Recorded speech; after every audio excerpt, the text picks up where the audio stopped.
Oh, ever so much. I was out jogging the other day, and I asked the Lord, Lord, how much do I need you? And these words came to me, ever so much. Ever, oh, ever so much. When I got a job and money in the bank, family and friends, I got a home, food on the table, and clothes on my back. Then, how much do I need you? And these words came to me. Ever, oh, ever so much. When I lose my job, no money in the bank, my family and friends up and leave, I'll lose my home, no food on the table, and my clothes are scarce. Then, how much do I need you? And these words came to me. Ever, oh, ever so much. Oh Lord, I need you. Oh yes, I need you ever so much. Oh Lord, I need you. Oh yes, I need you ever so much. Ever so much. I feel like I would love to have lunch with Mary Magdalene. My body slithered down the aisle with gnashing teeth at the name of Jesus. The Santa Ana policeman, pastor off duty, was useful by God to set me free. After that, I served the Lord, and I so was in love with Jesus. But like my husband said, in 2013, I was diagnosed with stage 4 squamous cell carcinoma. I worked at Kaiser. I also worked at CHOP as an RN. I love babies, children. I went through it with my husband. We had 3 natural, 9 foster children, and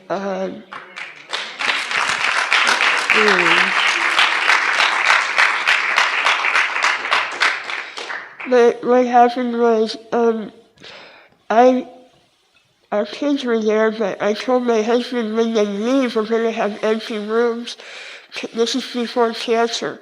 Can we please go to a Missouri ranch for our 30-year, I'll try hard to speak so you can understand. Our 30-year anniversary, I'd like to learn how to take in high-risk foster kids, sex, traffic victims, teen, pregnant, unwed mamas. So we were there. He lovingly said, let's spend our 30-year anniversary. So we sat there for a week getting trained. I had severe pain in my jaw, and I saw 7 dentists and 3 doctors. I was misdiagnosed by all of them. Even as an RN, it didn't come to mind cancer. And so we were on our last day in Missouri, and the Lord had it all planned. The teacher, I had been crying for months, not knowing what was wrong with me, but doing a one-on-one Bible study in the Song of Solomon with my father.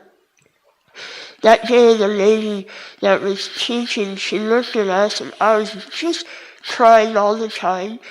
And she said, I'm going to tell you a story. Our daughter just had 5 miscarriages, and she just recently gave birth to a 40-week stillborn baby. She said, when I went out to the garage, she was in a heap, crying.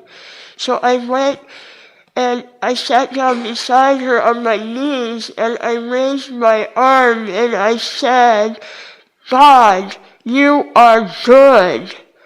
God, you are good. And then she looked out at all of us, and she said, now, when you all go home, and your entire world falls apart, will you still proclaim the goodness of God? And that day I said, yes, Lord, yes, Lord. I did not know that 1 month later, surprise, stage 4, squamous cell carcinoma, and what was ahead of me was something I could never have had my worst nightmare entail. I will show you some pictures.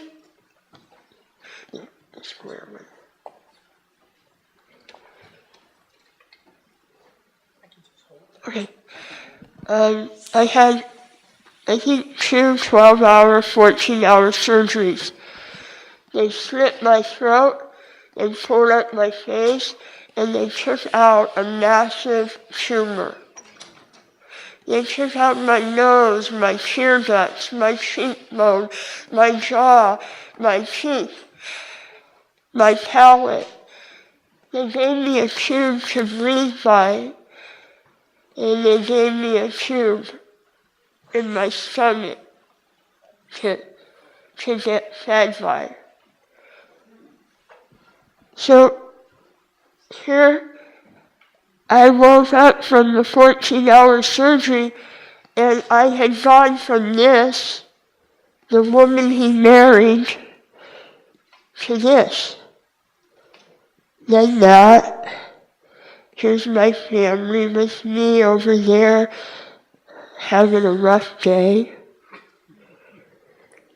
But I always remembered that my father, he met me in Missouri, and he asked, will you still proclaim my goodness?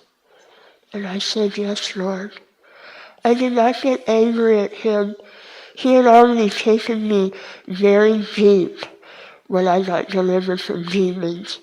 When you have evil thoughts to kill yourself and to kill your kids, and psychology said, oh, it's only postpartum depression. Take this pill. I said, if I do not find my joy in Jesus, I will never take another pill again. See, I had aborted a baby years ago until I started having thoughts of doing the same thing again.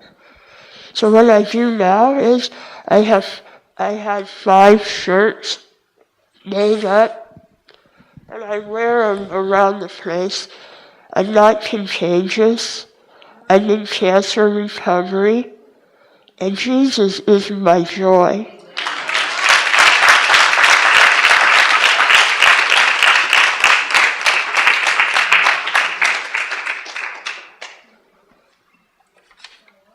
I just want to tell you real quick before I show you some of my favorite scriptures. I like visual aids. I guess I have a great visual aid on my shoulders. To me, it's nothing but a miracle that my husband would look at me and say, I love you. You're beautiful. I don't have a lip to kiss anymore with.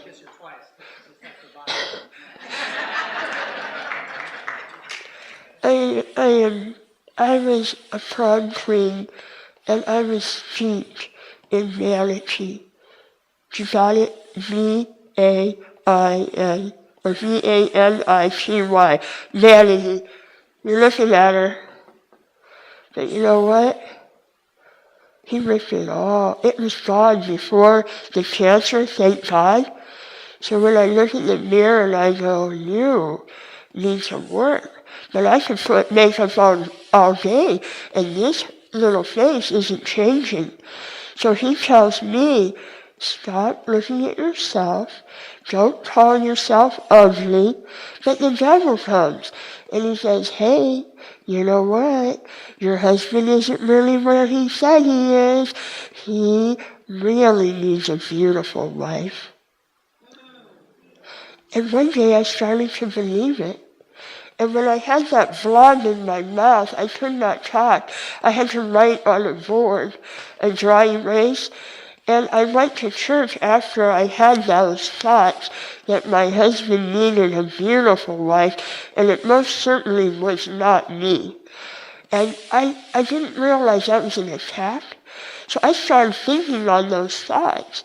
But the Lord tells us to Philippians 4:8, whatever lovely, pure, noble, of good repute, if there's anything excellent, let your mind dwell on those.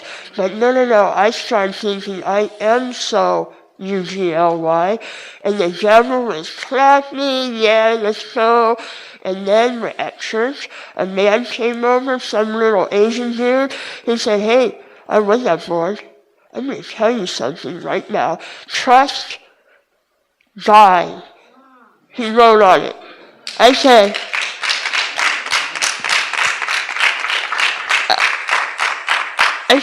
trust God?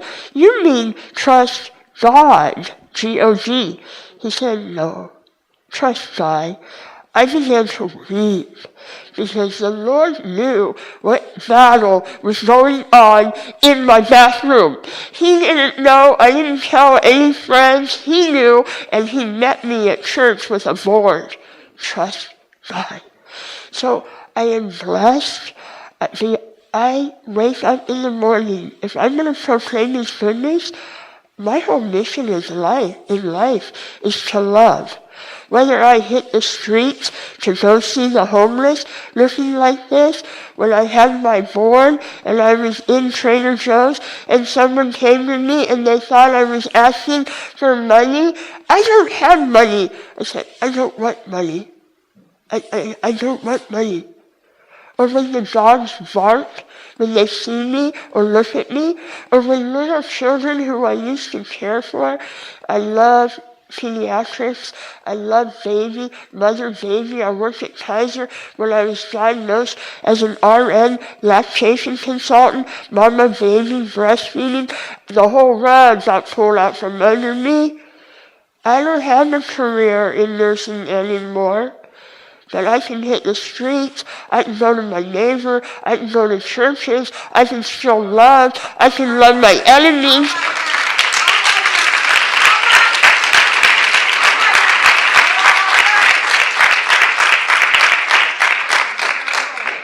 I learned something about prejudice. I hate prejudice. I hate it. It makes no sense. It's not reasonable. And I was raised in Ohio in a city called Cuyahoga Falls, and they called it Caucasian Falls. I used to get real tan when I was little, and they called me the N-word. But I've tasted a smidgen of what you all with beautiful brown skin have. Just a tiny bit of prejudging. People prejudge because of the color of our skin, because of our sexuality, because of whether we have a home or not. You heard it up here today. The Jews had no dealings with the Samaritans. Jesus did. Jesus has dealings with us no matter what our skin color is. And I felt prejudged. People would look at me, shake their head, walk away, laugh, whisper, or else they would think I go to the doctor's. Instead of the doctor looking right at me, he would look at whoever brought me when I could not drive and talk to them because he thought I was mentally retarded. I'm like, hi, I'm over here. I have a brain. They left a brain inside. Please. So what came along with this whole new package that my husband loves amazingly is a heart that beats with a new understanding, a greater compassion, and a life that to live is Christ, to die is gain. G-A-I-N. Gain. If we believe that to die is to gain, will we always be trying to keep ourselves alive if we're believers? When we are not ready to see Jesus face to face and spend eternity in his presence, then we should be afraid. There's a sin to death, and it is called sin. And we heard today about the word obedience. If we are not willing to walk, like Bishop Dale said, with gratitude, joy, obedience, love my enemies. If we're not willing to do it, then the word talks about eternal wrath. So my story is one of praise to my God. You know, I gotta tell you, always and forever, no matter what.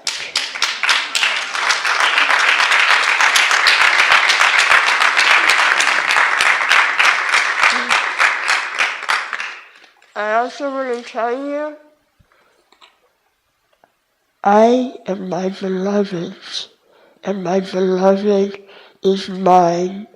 And this is what keeps me going when I have a date night with my husband, and even if I put on the most beautiful attire, I still have this on my shoulders. So I have to think on his word, think about his love, and think about his goodness.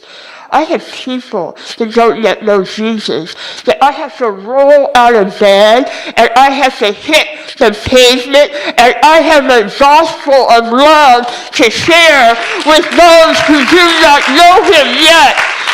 They don't know him, and they are dying.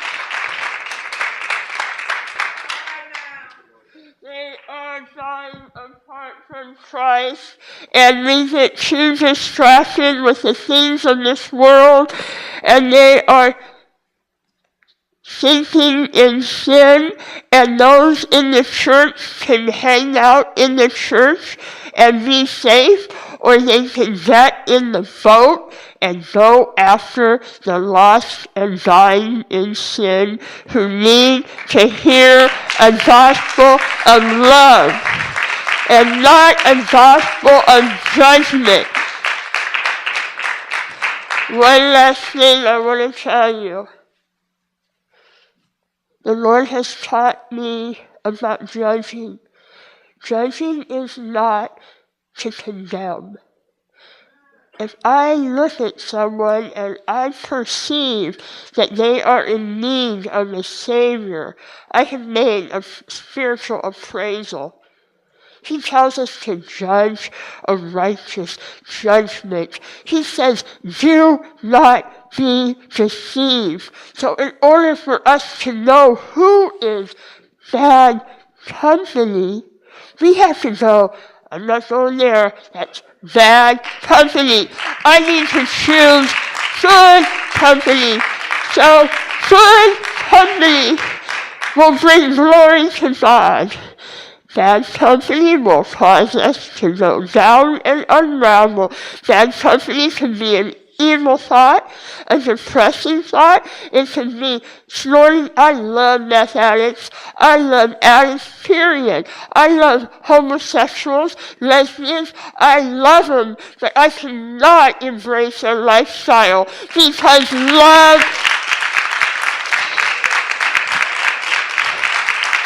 Love, love. All we gotta do is love.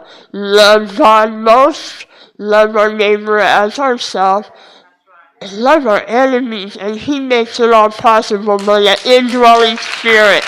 So let's be wise as serpents and innocent as doves, and let's lovingly look at another and make a spiritual assessment so we know how to witness, we know this isn't good for me. Oh no, there's going to be false teachers and false prophets. We need to know who they are. Well, the people say, stop judging.